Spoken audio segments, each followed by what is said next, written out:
problema da preventiva não é só você perder metade da vida do equipamento que você está trocando. É você influenciar radicalmente na vida daqueles que continuam rodando. Porque quando você insere uma correia nova, a correia velha já estava ajustada, estava todo mundo andando naquele fio. Pois uma correia nova, ela tem mais força, ela vai forçar demais, e esse cara já está desgastando também, aí ele vai sentir muito mais. Então, essa questão de olhar o conjunto todo, de olhar a influência de um componente no outro, esses elementos que são, eu diria, mais científicos, né, do que comportamentais da empresa, aí esse refinamento fica muito maior. E aí, aí o ganho é mais visível. Exato. Mas sem a base do TPM, como é que você vai entrar no RCM? Vai ser bem mais complicado. Bem mais complicado mesmo. E a gente pode trabalhar o RCM em grandes plantas, que é o que normalmente a gente trabalha em empresas de mineração, de cimenteira, energia, aciaria, energia, de petróleo e gás. Cara, eles já nadam de braçada no RCM devido ao custo dos equipamentos, o custo da manutenção, o custo da hora parada do equipamento. Sim. Pô, você parar cimenteira, você tem o forno onde você vai queimar o cimento lá. Para esfriar aquele forno, em média, pegando um da região metropolitana aqui, leva 2 dias para você esfriar o forno, para você conseguir mexer nele.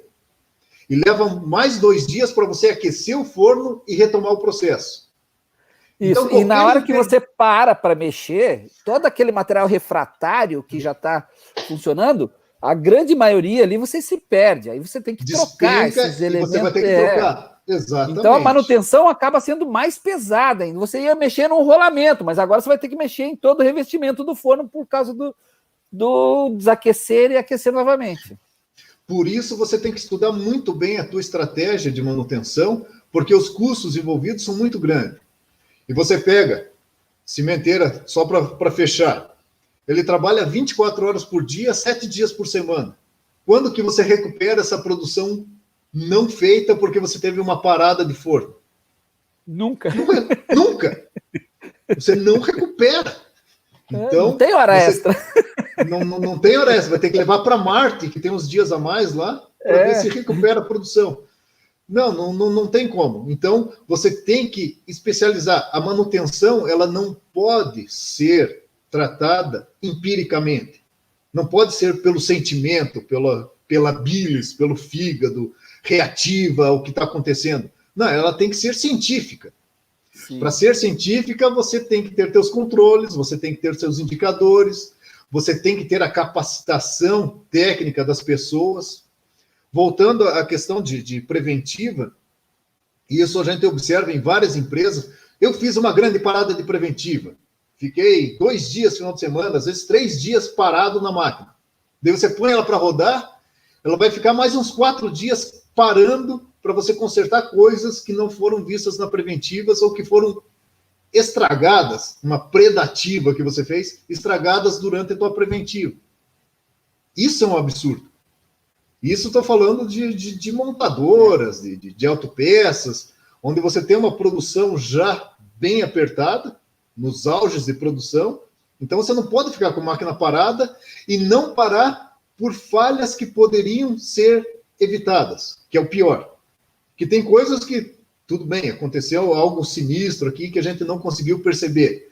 Agora, falhas que podem ser evitadas, seja por falta de procedimento, seja por sobressalente ruim, aí entra aquilo que você falou de compras.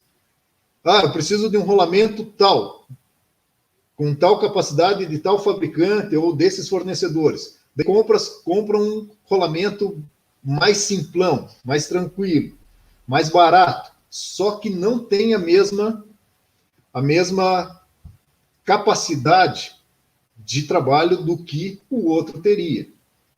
E na preditiva, eu vou monitorar a condição do equipamento. Esse monitoramento pode ser por meio de equipamentos e sensores, Eu posso fazer esse monitoramento com sensores de temperatura, vibração e tudo mais, e eu posso fazer essa preditiva também sensitiva.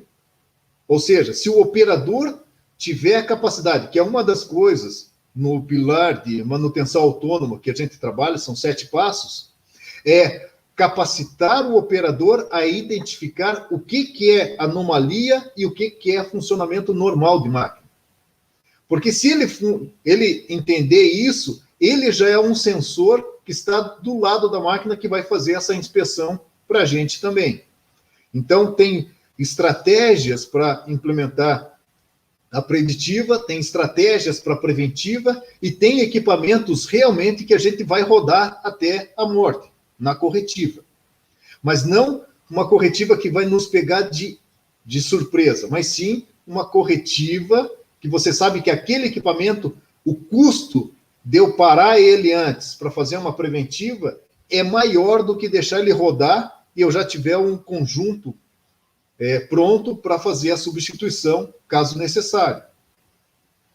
Então, tudo é questão de jogar na balança. Quanto custa fazer e quanto custa não fazer tal atividade.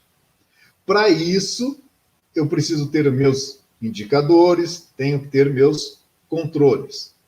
Se eu não tiver esses controles e não tiver o conhecimento do equipamento que eu estou trabalhando, e é nisso que o RCM, quando eu trabalhar com confiabilidade, eu começo a entender da seguinte maneira: o que quebra no equipamento, o que falha, não é a máquina, é um componente.